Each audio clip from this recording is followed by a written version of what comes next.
Well, yes, I do believe I was cut off again, but that's okay. I'm just gonna pick right back up where we were and do it even a little better, maybe. What do you think of that?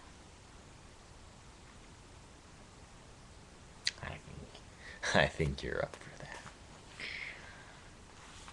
that. Where were we?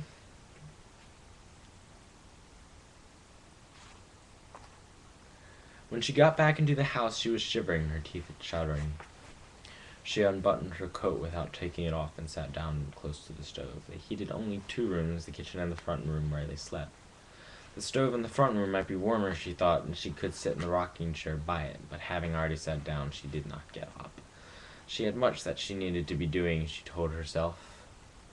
She ought to at least get up and make the bed, and she wanted to tend to the lamps. It always pleased her to have them clean. But she did not get up. The stove's heat drove the cold out of her clothes, and gradually her shivering stopped. They had a hard enough time of it their first winter. They had no fuel, no food laid up. Elton had a raised crop, but no garden. He borrowed against the crop to buy a meat hog. He cut and hauled in firewood. He worked for wages to buy groceries, but the times were hard and he could not always find work. Sometimes their meals consisted of biscuits and gravy made of lard and flour. And yet they were often happy. Often the world afforded them something to laugh about. Elton stayed alert for anything that was funny and brought the stories home. He told her how the tickle-ass grass got into Uncle Ersham's pants and how Daisy Hample clucked to her nearsighted husband and children like a hen with half-grown chickens, and how Jonah Hample, missing the steps, walked off the edge of the Bramer Hardy's front porch, fell into a rosebush, and said, "Now I didn't go to do that." LOL. Elton could make the funny things happen again in the dark as they lay in bed at night. Sometimes they would laugh until their eyes were wet with tears. When they got snowed in that winter, they would drive the old car down the hill until it stalled in the drifts and drag it out with the team and ran it into the drifts again, laughing until the horses looked at them in wonder.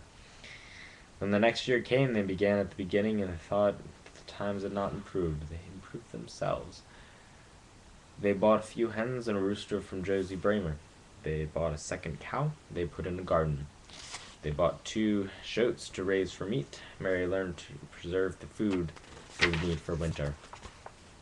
When the cows freshened, she learned to milk.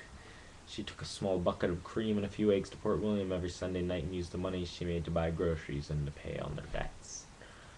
Slowly, she learned to imagine where she was.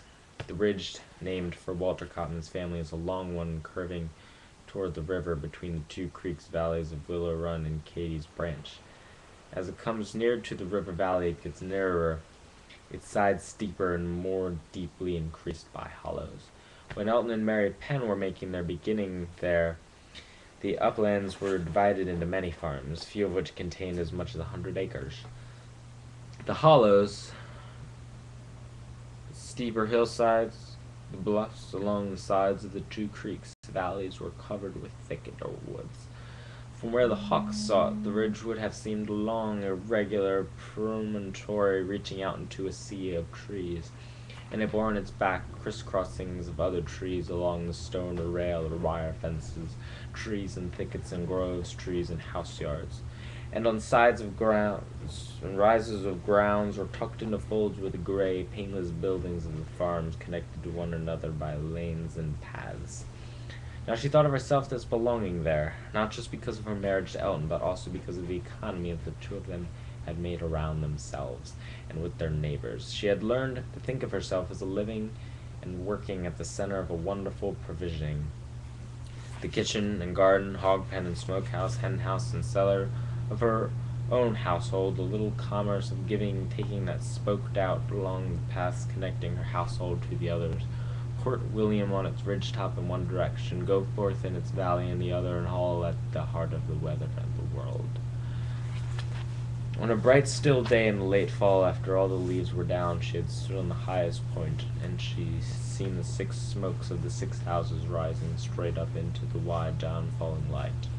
She knew which smoke come from which house. It was like watching the rising up of prayers or some less acknowledged communication between earth and heaven. She could not say to herself how it made her feel. She loved her jars of vegetables and preserves on the cellar shelves and beneath the potato bin, the curved hams and shoulders and bacons hanging in the smokehouse, and the 2 hens already brooding their clutches of marked eggs, the egg basket and the cream bucket slowly filling week after week. But today these things seemed precious and far away, as if remembered from another world or another life. Her sickness made things seem arbitrary and awry. Nothing had to be the way it was. As easily as she could see the house as it was, she could imagine it empty, windowless, the tin roof blowing away, the chimneys crumbling, the cellar caved in, weeds in the yard. She could imagine Elton and herself gone, and the rest of them, Hardy, Hampel, Cotman, and Quayle, gone too.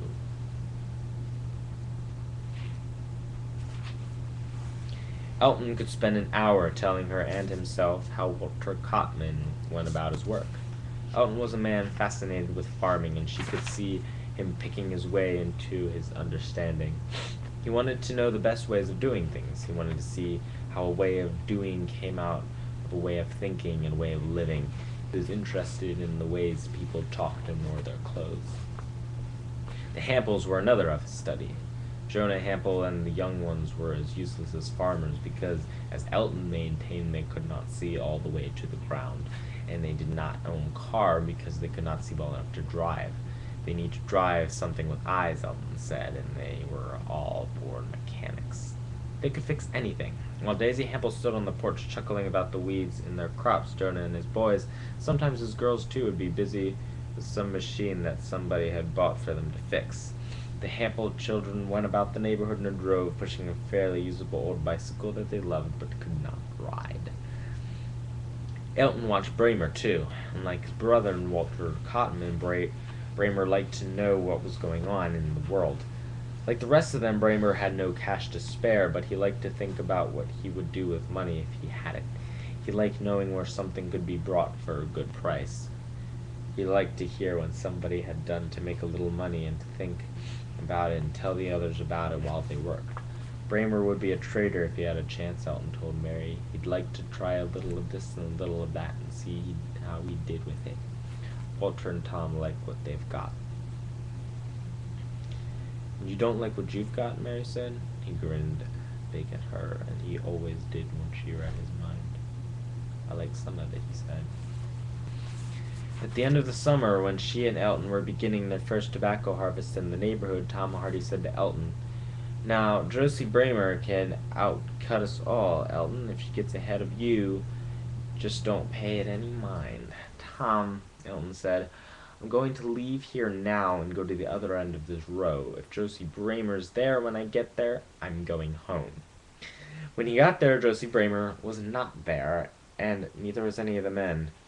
It was not that he did not want to be bested by a woman, he did not want to be bested by anybody. One thing Mary would never have to do was wonder which way he was. She knew he would rather die than be beaten. It was maybe not the best way to be, she thought, but it was the way he was, and she loved him. It was both a trouble and a comfort to her to know he would always require the most of himself, and he was beautiful the way he moved in his work. It stirred her. She could feel ambition constantly pressing in him. He could do more than he had done, and he was always looking for the way. He was like an axeman at work in a tangled thicket, cutting and cutting at the brush and the vines and the low limbs, trying to make a room for a full swing. For this year, he had rented a corn ground from Josie Tom's mother down by Goforth, 2 miles away. When he went down with his team to work, he would have to take his dinner. It would mean more work for them both, but he was desperate for room to exert himself. They were poor as the times. They saw more obstacles than openings, and yet she believed without a doubt that Elton was on his way. It was not his ambition, his constant, tireless, often exhilarated preoccupation with work that troubled her. She could stay with him in that. She had learned that he could do, and do well and gladly enough, whatever she would have to do. She had no fear. What troubled her were the dark and mostly silent angers that often settled upon him and estranged him with everything. At those times she knew he doubted himself, and he suffered and raged in his doubt. He may have been born with his doubt in him, she sometimes imagined. It was as though his soul were like a little moon that would